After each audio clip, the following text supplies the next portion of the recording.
నమస్కారం సాక్ష్యం న్యూస్ కి స్వాగతం. హెడ్లైన్ చూద్దాం. చంద్రబాబుతో తెలంగాణ స్పీకర్ ప్రసాద్ భేటీ, మర్యాదపూర్వకంగానే అంటూ ఫోటో ట్వీట్. తిరుమల దర్శనాలపై స్పెషల్ రిక్వెస్ట్.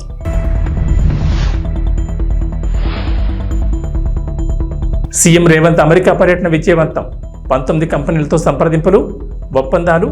రాష్ట్రంలో 31,532 కోట్ల పెట్టుబడులు.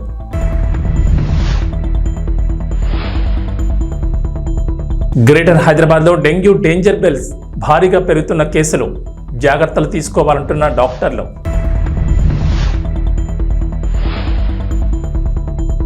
ఏపీ ప్రభుత్వం మరో కీలక నిర్ణయం, సచివాలయాల పేరు మార్పుకు నిర్ణయం. అక్టోబర్ 2 నుంచి అమలు. ఆంధ్రప్రదేశ్ ముఖ్యమంత్రి నారా చంద్రబాబు నాయుడిని తెలంగాణ అసెంబ్లీ స్పీకర్ గడ్డం ప్రసాద్ కుమార్ కలిశారు. ఈ మేరకు ఫోటోను ఆయన ట్వీట్ చేశారు. తాను ఏపీ సీఎం చంద్రబాబును హైదరాబాద్లోని నివాసంలో మర్యాదపూర్వకంగా కలిశానని, తిరుమల శ్రీవారి దర్శనాలకు సంబంధించి రిక్వెస్ట్ చేసినట్టు తెలిపారు. తిరుమల తిరుపతి దేవస్థానంలో వసతి దర్శనానికి సంబంధించి తెలంగాణ రాష్ట్ర శాసనసభ్యుల ఉత్తర్వులకు అర్హత కల్పించాలని వినతి అందించినట్లు తెలిపారు. తెలంగాణ రాష్ట్ర ప్రజాప్రతినిధుల రిక్వెస్ట్ లెటర్లను ఆమోదించాలని స్పీకర్ ప్రసాద్ చంద్రబాబును కోరారు.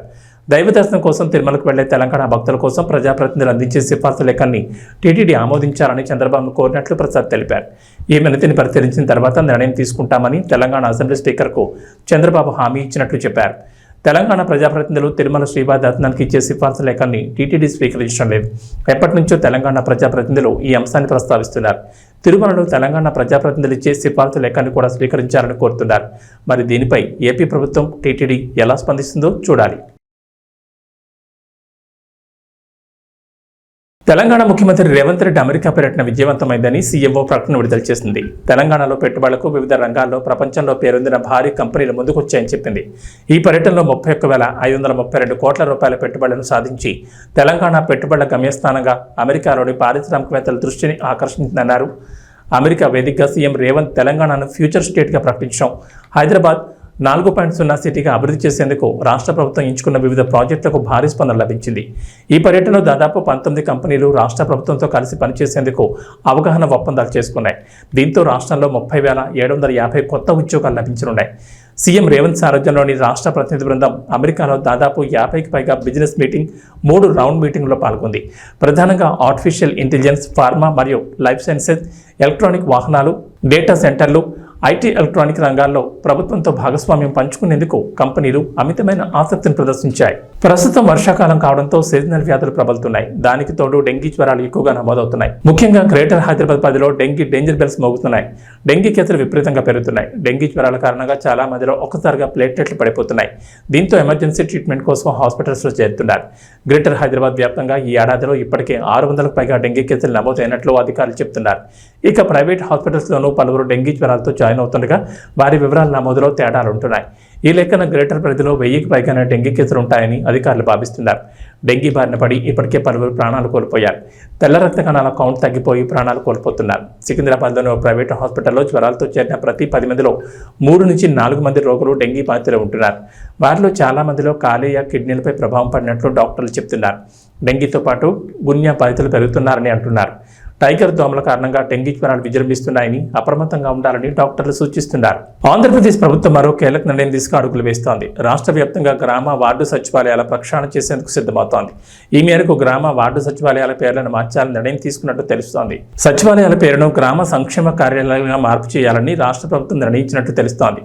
అక్కడ సంక్షేమ శాఖకు చెందిన వెల్ఫేర్ అసిస్టెంట్లను డీడీఓగా ఇవ్వాలని ప్రభుత్వం ఆలోచిస్తున్నట్టు సమాచారం. గ్రామ సంక్షేమ కార్యాలయంలో ప్రభుత్వ పథకాలకు సంబంధించిన లబ్ధిదారుల గుర్తింపు, జాబితా తయారీని ఎటువంటి రాజకీయ ఒత్తిడి లేకుండా చేయాలనేది ప్రభుత్వం ఆలోచనగా తెలుస్తోంది.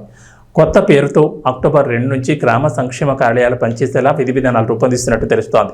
ప్రతి గ్రామ సంక్షేమ కార్యాలయంలో 5 సిబ్బందిని నియమించనున్నట్టు తెలుస్తోంది. అయితే గ్రామ, వార్డు సచివాలయాల వ్యవస్థను ప్రక్షాళనను వీఆర్ఓ సంఘాలు స్వాగతించాయి. ప్రధానంగా సచివాలయ ఉద్యోగాల పనితీరు, బాధ్యతలు, స్థానిక సమస్యలు, పరిష్కార చర్యలపై పూర్తి స్థాయిలో సమీక్షించి నిర్ణయాలు తీసుకోవాలంటున్నారు. సచివాలయాల ఏర్పాటులో తీసుకున్న అసంబంధ నిర్ణయాలతో ఉద్యోగులకు పదోన్నతం లేకుండా పోయిందన్నారు. విజయవాడ ఇంద్రకీలాద్రిపై కొలువైన దుర్గమ్మ భక్తులకు శుభవార్త చెప్పింది. ఈ నెల 23న సామూహిక వరలక్ష్మి వ్రతాన్ని నిర్వహించబోతున్నట్టు ఆలయ ఈవో రామారావు తెలిపారు. ఆ రోజు ఉదయం 7 గంటల నుంచి 9 గంటల వరకు ఆర్జిత సేవా టికెట్ 1500తో కొన్న వారికి వ్రతం నిర్వహిస్తారన్నారు. ఉదయం 10 నుంచి 11 గంటల 30 నిమిషాల వరకు తెల్ల రేషన్ కార్డు కలిగి ముందుగా దరఖాస్తు చేసుకున్న వారికి ఉచిత వరలక్ష్మి వ్రతాన్ని దేవస్థాన ఆధ్వర్యంలో నిర్వహిస్తామన్నారు. ఈ సామూహిక వరలక్ష్మి వ్రతానికి బ్యాచ్కు 500 మందికి మాత్రమే అనుమతి ఉందని, ఈ నెల 17 నుంచి 21 వరకు ఉచిత సామూహిక వరలక్ష్మి వ్రతంలో పాల్గొనే మహిళల నుంచి దరఖాస్తులు స్వీకరిస్తామన్నారు. వరలక్ష్మి వ్రతం అనంతరం వారికి 300 రూపాయల దర్శనం క్యూ లైన్లో దుర్గమ్మ దర్శనానికి అనుమతిస్తున్నట్టు తెలిపారు. శ్రావణ మాసం 2వ శుక్రవారాన్ని పురస్కరించుకుని దుర్గమ్మను ఈ నెల 16న వరలక్ష్మీదేవిగా అలంకరిస్తారు. భక్తుల దర్శనానికి ఎటువంటి ఇబ్బందులు లేకుండా పటిష్టమైన ఏర్పాట్లు చేపడుతున్నట్లు ఆలయ ఈవో రామారావు తెలిపారు. అంతేకాదు ఈ నెల 17 నుంచి 20 వరకు ఇంద్రకీలాద్రిపై పవిత్ర ఉత్సవాలు నిర్వహిస్తున్నారు. అమ్మవారికి 17 సాయంత్రం 4 గంటలకు ఉదక శాంతి, 18 ఉదయం 3 గంటలకు సుప్రభాత సేవ, స్వప్నాభిషేకం నిర్వహిస్తారు. అలాగే ఉదయం 9 గంటలకు భక్తులకు సర్వదర్శనం అనుమతిస్తారు. ఈ నెల 19న మండపారాధన, మూలమంత్ర హావనాలు, వేద పారాయణాలు, హారతి, మంత్రపుష్పం నిర్వహిస్తారు. 20న ఉదయం 10:30 గంటలకు పూర్ణాహుతి, కలశోద్వాసనతో పవిత్రోత్సవాలు ముగుస్తాయి. ఆంధ్రప్రదేశ్లో రైతులకు ప్రభుత్వం శుభవార్త చెప్పింది. ఎన్నో రోజుల ఎదురుచూపులకు ఫుల్ స్టాప్ పడింది. గత రబీలో ధాన్యం విక్రయించిన రైతులకు మొత్తం 674.47 కోట్ల బకాయిలను ఇవాళ పౌర సరఫరాల శాఖ మంత్రి నాదెండ్ల మనోహర్ విడుదల చేస్తారు. గత వైఎస్ఆర్సీపీ ప్రభుత్వం మొత్తం 84,724 మంది రైతులకు 1,674.47 కోట్ల బకాయిలు చెల్లించలేదు. ఏపీలో అధికారంలోకి వచ్చిన కూటమి ప్రభుత్వం రైతుల ఇబ్బందులు గమనించి గత నెలలో 49,350 మందికి 1000 కోట్లు విడుదల చేసిన సంగతి తెలిసిందే. రాష్ట్రంలో మిగిలిన 35,374 మందికి 674.47 కోట్ల బకాయిలను తాజాగా విడుదల చేస్తున్నారు. అమలాపురంలో నిర్వహించే కార్యక్రమంలో మంత్రి మనోహర్ పాల్గొని రైతులకు చెక్కులు పంపిణీ చేస్తారు. గత ఏడాది ఖరీఫ్లో ధాన్యం అమ్మకాలకు రైతులు తీవ్ర ఇబ్బందులు పడ్డారు. అయితే కొంత ధాన్యం వర్షానికి దెబ్బతినగా మంచి ధాన్యాన్ని కొనకుండా ఆలస్యం చేశారనే విమర్శలు వచ్చాయి. టీడీపీ కూటమి ప్రభుత్వం అధికారంలోకి వచ్చేసరికి ఒక ఉమ్మడి తూర్పుగోదావరి జిల్లాలోని సుమారు 200 కోట్ల బకాయిలున్నాయి. దీంతో రైతులు ముఖ్యమంత్రి చంద్రబాబు, డిప్యూటీ సీఎం పవన్ కళ్యాణ్ దృష్టికి తమ సమస్యను తీసుకెళ్లారు. వెంటనే స్పందించి తొలి విడతలో 1000 కోట్లు విడుదల చేసిన సంగతి తెలిసిందే. గౌరవ పార్లమెంట్ సభ్యులు మహేష్ కుమార్ యాదవ్ గారికి, స్థానిక శాసనసభ్యులు బడేటి రాధాకృష్ణ గారికి, అదేవిధంగా గౌరవ శాసనసభ్యులు చింతమనేని ప్రభాకర్ గారికి, రోషన్ కుమార్ గారికి, ధర్మరాజు గారికి, బాలరాజు గారికి, బొలిశెట్టి శ్రీను గారికి, అదేవిధంగా జిల్లా పరిషత్ చైర్పర్సన్ గారు గంటా పద్మశ్రీ గారికి, కలెక్టర్ గారికి, జాయింట్ కలెక్టర్ గారికి, మా అందరితో పాటు ఇక్కడ అనేక మంది అధికారులు, అదేవిధంగా ఈ కార్యక్రమానికి హాజరైన రైతు సోదరులందరికీ మనస్ఫూర్తిగా రాష్ట్ర ప్రభుత్వం తరఫున మీకు ముందుగా నమస్కారాలతో పాటు మిమ్మల్ని నేను కోరేది ప్రభుత్వం తరఫున క్షమించమని కోరుతున్నాను. ఎందుకంటే మీరు పడిన కష్టాలు, పంట పండించడంలో మీరు ఎదుర్కొన్న అనేక సందర్భాల్లో ప్రభుత్వం నుంచి వైఫల్యాలను కూడా మీరు చూసి ఆ ఇబ్బందిని తట్టుకొని తరతరాలుగా మీరు మన జిల్లాకి మంచి పేరు వచ్చేటట్టు మీరు కష్టపడతానే ఉన్నారు. గత ప్రభుత్వం రైతాంగాన్ని సంక్షోభంలో నెట్టేసింది. ఏ దుస్థితికి తీసుకొచ్చారంటే కష్టపడి పండించుకునే ధాన్యాన్ని అమ్ముకున్నాక చేతికి మాత్రం సొమ్ము చేరలేదు. ప్రభుత్వం పైన ఒక భరోసాతో, ఒక నమ్మకంతో ప్రభుత్వం అనేక నిబంధనల్ని పాటించమని మీకు చెప్పినప్పుడు మీరు ఎక్కడ కూడా దాన్ని పొరపాటు చేయకుండా ప్రభుత్వ నిబంధనల మేరకే మీరు కష్టపడి పండించిన ధాన్యాన్ని తీసుకెళ్ళి కొనుగోలు చేస్తుంటే అక్కడ కూడా అనేక సందర్భాల్లో మీరే చూశారు, మేము చూసాం ఏ విధంగా అక్రమాలు జరిగిపోయినాయి. స్థానికంగా ఏర్పాటు చేసిన ఈ రైతు భరోసా కేంద్రాల వలన ఎంత నష్టం కలిగిందో మన రైతాంగానికి మనందరం చూసాం. గతంలో కూడా అకాల వర్షాల వలన తడిచిపోయిన ధాన్యాన్ని కొనుగోలు చేయమని ఆ రోజున పవన్ కళ్యాణ్ గారు, చంద్రబాబు నాయుడు గారు ఈ ప్రాంతాల్లో పర్యటించినప్పుడు నిజంగానే ఇందాక బొలిశెట్టి శ్రీను గారు చెప్పినట్టు రైతులను ఎంత ఇబ్బంది పెట్టారో మేము కళ్ళారా చూసాం. లారీలు తీసుకొస్తే 2 రోజుల తర్వాత రమ్మండం, ఆ 2 రోజుల తర్వాత మళ్ళీ తేమ శాతం ఎక్కువ ఉంది, వాళ్ళు రాసిచ్చిన రసీదు ప్రకారం మేము కొనుగోలు చేయమని చెప్పడం, నానా రకాలుగా వాళ్ళని ఇబ్బంది పెట్టి చివరికి వాళ్ళ చేతుల దగ్గర నుంచే డబ్బులు తీసేసుకుని రైతుల దగ్గర అప్పుడు వాళ్ళు కంప్యూటర్లో ఆ రికార్డులు ఎక్కించడం అనేది మనందరం చూసాం. ఈ వాస్తవాల గురించి మీ అందరిలో కూడా ఉన్న ఆవేదనే ప్రభుత్వంలో మేము ఏర్పాటు చేసిన తర్వాత మొట్టమొదటి రోజు అధికారులతో నేను సమీక్షించినప్పుడు నాకే ఒక విధంగా భయం వేసింది. ఎందుకంటే సివిల్ సప్లైస్ కార్పొరేషన్లో ప్రతి ఏటా మేము దాదాపు 20,000 కోట్ల రూపాయలు టర్నోవర్ చేస్తాం. గత 5 సంవత్సరాల్లో ఎంత ఆర్థికంగా నష్టం కలిగించారంటే ఈ కార్పొరేషన్కి 40,550 కోట్ల రూపాయల రుణాలు తీసుకున్నారు సివిల్ సప్లైస్ కార్పొరేషన్ నుంచి. ఏ విధంగా మనం రైతుల్ని ఆదుకోగలుగుతాం మాకు అర్థం కాలేదు. ఆ సందర్భంగా మా అధికారులు 1,674 కోట్ల రూపాయలు బకాయిలు ఉన్నాయి రైతులకి ఇంకా ఇవ్వాల్సిందంటే నిజంగా ఆ అవకాశం ఎట్లా కలుగుతుందా అని ఎదురు చూసాం. కానీ ధైర్యంగా మేము ఇంటర్నల్గా మేము మాట్లాడుకున్నాం, టార్గెట్ పెట్టుకున్నాం. నెల రోజుల్లోపే మనం ఎట్టి పరిస్థితుల్లో సరే ఎంత కష్టమైనా సరే మన రైతాంగానికి మనం ఈ నిధులు అందించేటట్టు మనం కష్టపడదాం అని చెప్పి అధికారులందరూ కూడా ఆ రోజు కూర్చున్నప్పుడు, తదనంతరం పాండ్యన్ గారిని ఢిల్లీ పంపించి అక్కడ నాబార్డు అధికారులతోటి ఎన్సిడిసి అధికారులతోటి మాట్లాడి ఏదో విధంగా మనం రుణాలు తీసుకొద్దామని ఒక ప్రయత్నం చేశాం. రాబోయే రోజుల్లో ఈ రైతు సహాయ కేంద్రాల ద్వారా దయచేసి మీరందరూ కూడా నమోదు చేసుకోండి.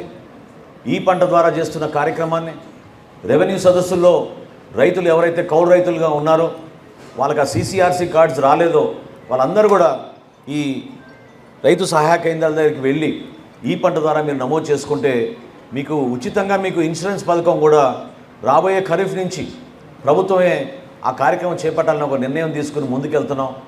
అది ఇంకా చర్చల్లో ఉంది. కొంతవరకు మీకు వెసులుబాటు కల్పించే విధంగా రైతు నష్టపోకుండా ఉండాలని మన గౌరవ ముఖ్యమంత్రి గారు చంద్రబాబు నాయుడు గారు కోరారు. దానికి అనుకూలంగా వ్యవసాయ శాఖ అదేవిధంగా పౌర సరఫరాల శాఖ కలిసి మార్కెటింగ్ శాఖ ద్వారా ప్రతి రైతుకు కూడా ఎవరైతే నమోదు చేసుకున్నారో ఈ పంట ద్వారా వాళ్ళందరికీ పట్టేదారు పాస్బుక్ల్లో పొరపాటు జరగకుండా కంపెనీల ద్వారా రావాల్సిన ఇన్సూరెన్స్ నిధులు కూడా మీకు ఖచ్చితంగా 100% అందించడానికి మా వంతు మేము ప్రయత్నం చేస్తున్నాం. ఈ సందర్భంగా తెలుపుకుంటూ రాబోయే రోజుల్లో కేంద్ర ప్రభుత్వం కూడా కొన్ని చర్యలు తీసుకుంది. అది కూడా మీ దృష్టికి తీసుకురావాలి. కొత్తగా మనం వేర్ హౌజులు సైలోస్ అని మనం ఏర్పాటు చేసుకోబోతున్నాం. మన మహేష్ కుమార్ యాదవ్ గారు కూడా వచ్చారు నాతోటి, మంత్రి గారితో నేను ఆ రోజు మాట్లాడినప్పుడు ఆయన మాట ఇచ్చారు. ఉభయ గోదావరి జిల్లాలో ఎక్కడ లేని విధంగా ఒక అద్భుతమైన వేర్ హౌజ్, కొత్త వేర్ హౌజ్ ఒకటి కొత్త వసతులతోటి కొత్త ఆలోచనలతోటి సోలార్ పవర్తో పాటు మనం సైలోస్ కూడా ఏర్పాటు చేసుకొని పెద్ద పెద్ద స్టోరేజ్ బిన్లు మనం ఏర్పాటు చేసుకుని రైతాంగానికి అండగా నిలబడి ధాన్యం కొనుగోలు విషయంలో ఈ మాట నేను మీకు ముఖ్యమంత్రి గారి తరఫున చెప్తున్నాను. ఆయన మొన్న కూడా చాలా స్పష్టంగా చెప్పారు, ధాన్యం కొనుగోలు విషయంలో ఈ ప్రభుత్వం వెనకాడదు. ప్రతి గింజ కొనే విధంగా మీకు ఆ భరోసా నింపే విధంగా ఈ ప్రభుత్వం పనిచేస్తుంది. తిరుపతిలోని బకుళమాత ఆలయాన్ని ఆంధ్రప్రదేశ్ మంత్రులు సందర్శించి అమ్మవారిని దర్శించుకున్నారు. సోమవారం ఉదయం రాష్ట్ర రెవెన్యూ శాఖ మంత్రి, రాష్ట్ర విద్యుత్ శాఖ మంత్రి బకుళమాత అమ్మవారిని దర్శించుకున్నారు. అనంతరం మంత్రులు మీడియాతో మాట్లాడారు.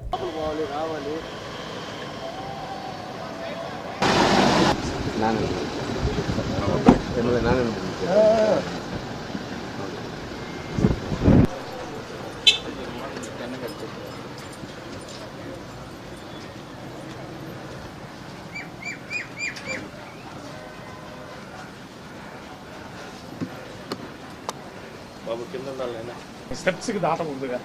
రండి.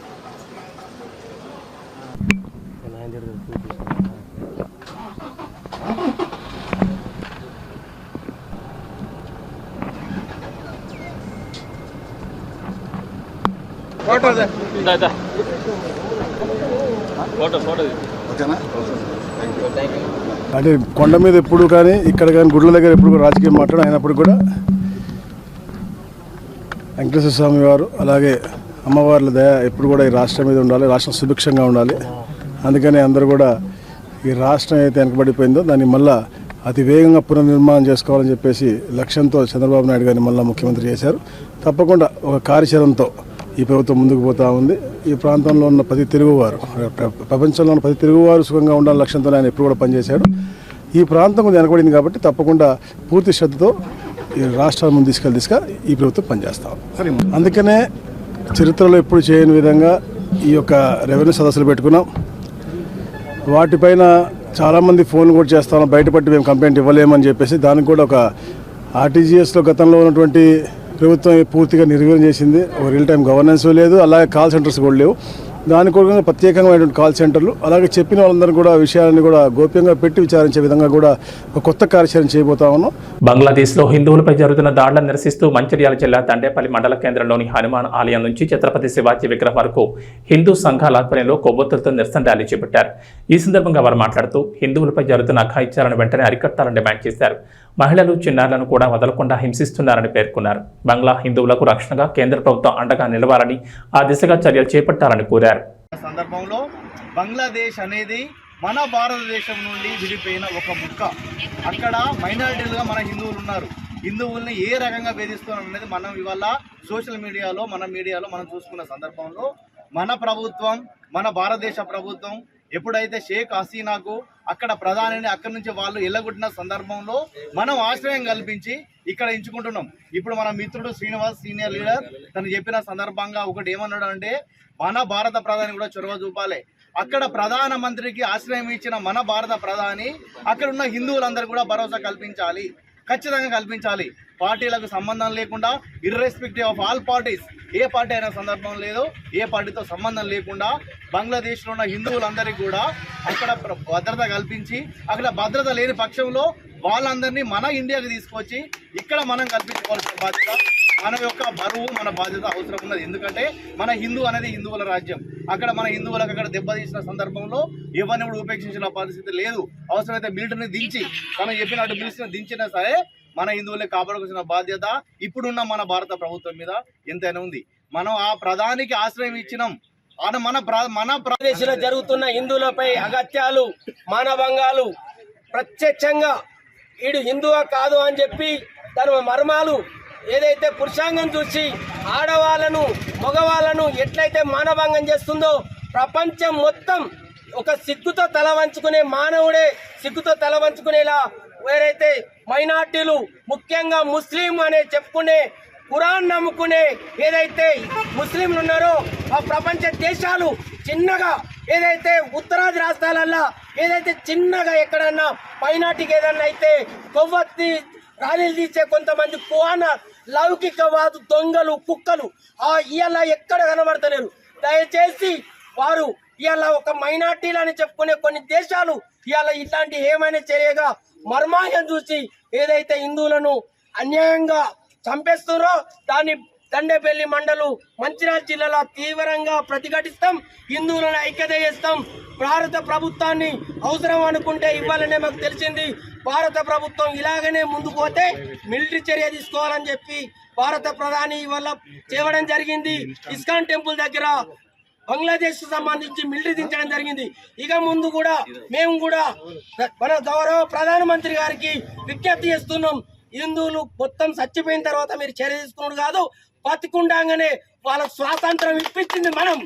ఆ రకంగానే ఒకవేళ వాళ్ళు వినకుంటే వాళ్ళని అంతం చేసేది కూడా మనమే కావాలని చెప్పి ఈ గడ్డ మీద ఉండి హిందువులుగా ప్రతిజ్ఞ చేస్తున్నాం. రామ్ పోతినేనితో పూరి జగన్నాథ్ తీసిన డబుల్ స్మార్ట్ సినిమాపై భారీ అంచనాలున్నాయి. ఆగస్టు 15 రిలీజ్ కాబోతున్న ఈ సినిమా ప్రీ రిలీజ్ ఈవెంట్ నిన్న రాత్రి జరిగింది.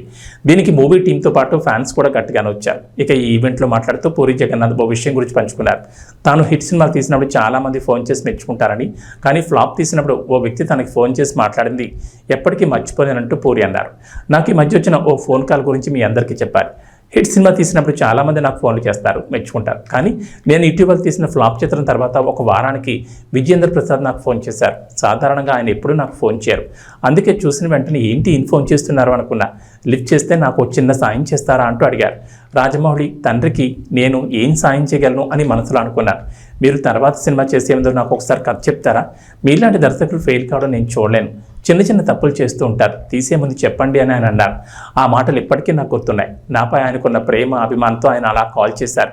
ఆయనతో మాట్లాడాక చాలా ఎమోషనల్గా ఫీల్ అయ్యా. ఇది మనకు తెలిసిన పనే కదా అని ఒళ్ళు దగ్గర పెట్టుకుని సినిమా తీసి ఆ తర్వాత ఆయన కలుద్దామని కథ చెప్పలేదు.